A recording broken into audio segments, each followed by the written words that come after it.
Nitony anatsimo ny famangina ataon'ny mpanompon'Andriamanitra apôstôly Benjamina ao anatin'izao fankalazana ny fahatelopolo taona nitoriany filazantsara izao. Arivo kilometatra mialana Antananarivo no misy ny Toliara. Tonga teto indray araka izany ny tenany nanamafa mbola vonona ny ampandroso ny fiangonana FM Foa amin'ny toerana rehetra. Sasany nanapa-kevitra hoe fisaorako an'Andriamanitra sy ny fitiavako ny rahalahy dia hiezaka hamangy ny isan'ny ifitoerana misy ny FM Foa. Na dia tsy zany indraindray ny betsaka mantsy ny tsy zany nanokatra azy fa ny fitiavana izay maniry ny rahalahy dia sokatra any kodaoda any dia tany anina zao mandeha voalohany Bojanaka Antananarivo dia atindray azy ao fa hiezaka zany arak'izay mangy mitratra ny ambanivohitra kely mipita rano amin'ny lakana ohatr'izay ao anatin'ny faniriako zany ahita hoe retoka le tsangam-bato tafatsangana.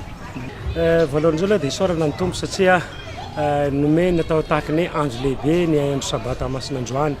Indrindra moa natongava ny ray aman-dreny apôstôly Benjamina izay atako hoe lohan'ny fiangonana amantaran'ny tompo ny fiangonana. Dia ny fiatsiana ny sabatandroany aloha dia mipetraka tahaka ny hoe fotoan-dehibe ohatrany hoe Pasika, ohatrany hoe voaloham-bolana dia tahaka ireny zany fiatsiana ny sabatandroany zany hoe miavaka.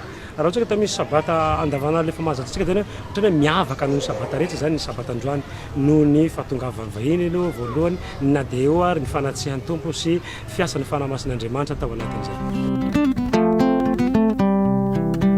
Tafiditra ao anatin'ireo ivitoerana 200 mahery misy fahamarinana ity ivitoerana ity ary miaina tsara ao anatin'ny fitandrimana ny didin'Andriamanitra.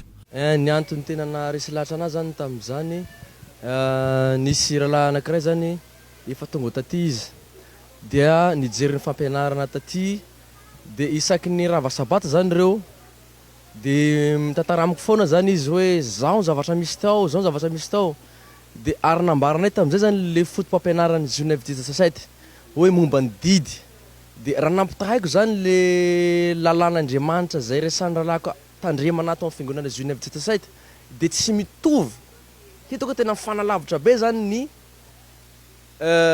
ny fiangonanay sy ny fiangonana Genève 17 indrindra fa resaka lalàna zany ny didin'Andriamanitra, resaka fahamarinana andro zany ny tena anisany naharesy lahatra anahy. Resaka fampianarana fahamarinana zany tena na voalohany lohalaharana naharesy lahatra anahy zany. Tsotra ihany moa zany ny naharesy lahatra ahy.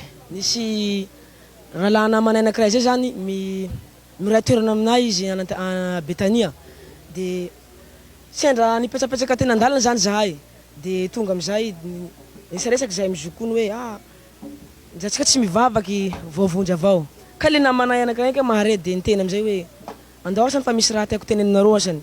Dia tonga dia nanapa-kevitra moa zay hoe ndao sy asanay aminay reo fa malalaky taminay tao. Dia nitoriny tena amin'izay zany nambarany hoe zao no marina, zao no tsy izy, zao no lalàn'Andriamanitra, zao no tena fahamarinana. Dia teo zany zahay tonga dia nanapa-kevitra hoe hivavaky izahay. Fa tamin'izay aloha mbola tsy nifantsay hoe fiangonana Juna F17 ity vala fahamarinana. Fa rehefa tato zahay tena tsapanay hoe tsy misy zavatra angalana ato, tsy misy na dia raha kely aza fa tena tanteraka mihitsy ny didin'Andriamanitra. Fa maraky kely zany ny ino tiky ny nanoro teny Andriamanitra ahy zany.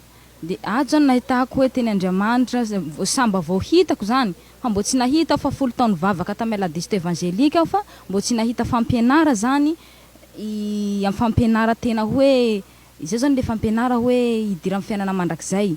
Fa le fampianara reko avao zany hoe dia mana finonana tsika fakatiavy fa tato zany nahitako hoe didin'Andriamanitra azahoana fiainana mandrakizay fa raha tsy miaina amin'ny didy ianao tsy miaina amin'ny lalàna dia tsy mahazo vitsy amin'ny fiainana mandrakizay.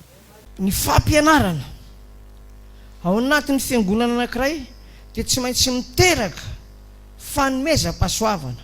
Ny fanomezam-pahasoavana dia nampianatra manokana ny amin'ny sabata izay famantarana lehibe tsy azo lavina voalaza ny baiboly ny ray aman-dreny apôstôly Benjamina tao anatin'ny toriteny izay noentiny. Le sabata andro fahafidy zao fa isan'ny lalana ety sa lalana malalaka ety. Andro fahafidy moa sabata pastera manomboka oviana ny andro fafito alahady ny andro fafito izy pastera ny sabata miangaina alahady manisy tsika ary lahady andro latsinainy talata larobia lakamisy zoma fafito anizy io Jehovah tompony mpanaony rehefa tonga Jesosy nandrava sa nametraka azy tsara.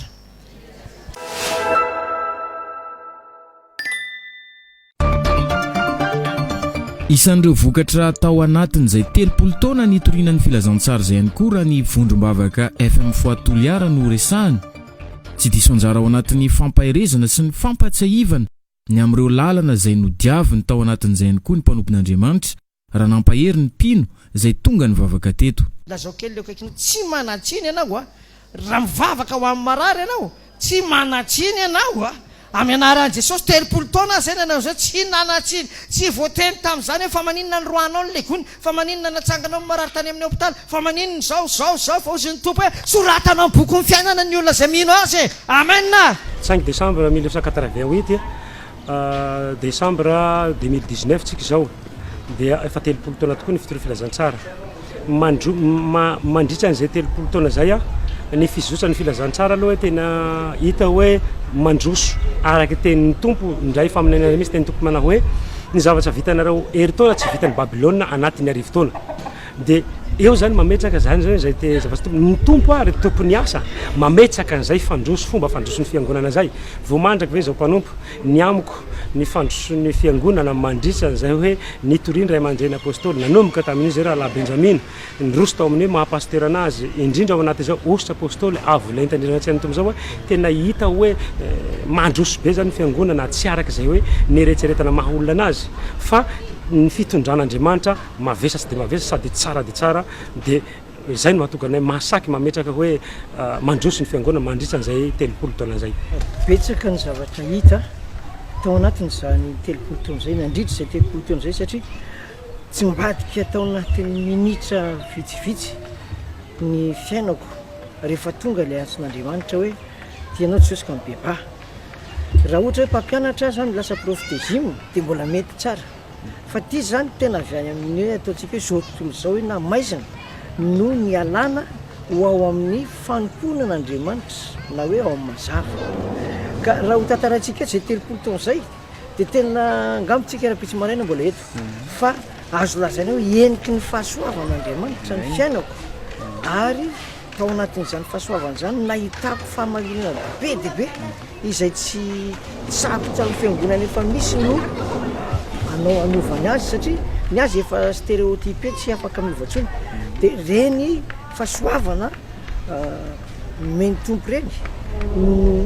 mitazona ohatrany hoe bekeko ohatrany hoe panneau de signalisation satria tsisy mpampianatra ny tena dia nahitako zavatra be dia be ny fisedrana sy ny fahombiazana ny ranomaso sy ny fifadikanana tsy tanavanavana tsy voisantsony ny fifadikanana fa hita hoe miantsony Kristy miantsony Jesosy zany tena mavesa-dandrana any am-po fa tsy hoe fisainana fa any amin'ny fo sy ny fanahy no mamahitra le antso dia mamono aminao izay namaly an'le antso.